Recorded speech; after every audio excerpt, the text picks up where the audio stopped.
This week's Parshas Seitzei starts off, Seitzei la melchama alevecha, when you go out to war against your enemies, Unesanoi Hashem alekecha biyadecha, Hashem will give him into your hand, and he'll be your captive.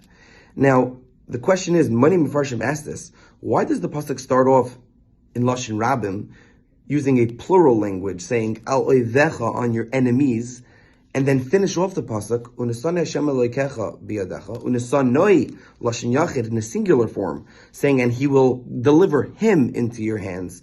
What's the change in the context from plural to singular? Rav Gifter explains that this oivecha, these enemies, who are these enemies? Yes, it means your physical enemies that you're going to go against to Melchama, you're going to war against. But furthermore, Rav Gifter says that the Yetzer Hara is your internal enemy. That's also what the pasuk is referring to.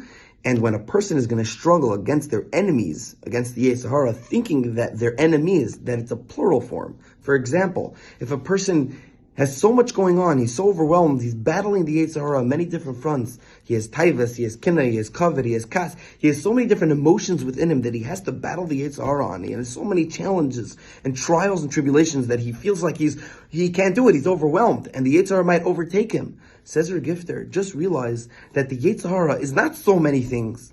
He's just trying to confuse you. It's one Yetzer Hara. All you have to do is understand that it's one thing that's you're up against. Once you realize that, and it's not a whole combobulation of a million different things that you're getting overwhelmed by, it's just one, it'll be much easier to defeat. And then, once you realize that, Hashem will give him into your hand. He will be delivered into your hand, because then it's just one thing. It's singular. That's him, and not the plural of Lashon Rabim, of all the enemies that you thought it was.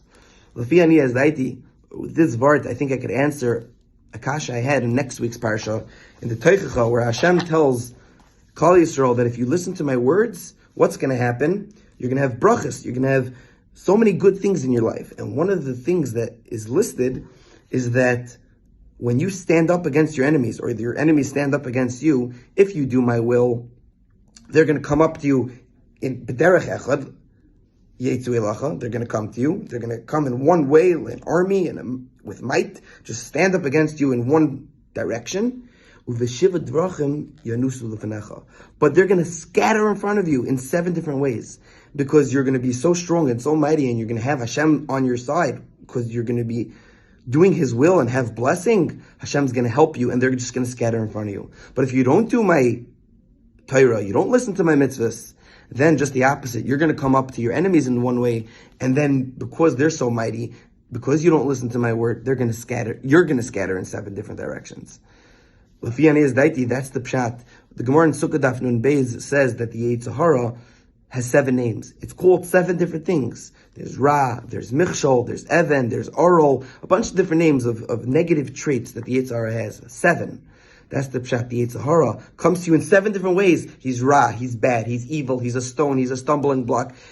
Whatever he is, he's going to come in many different ways. But you have to realize it's one Yetzer Hara, and then you'll be able to defeat him.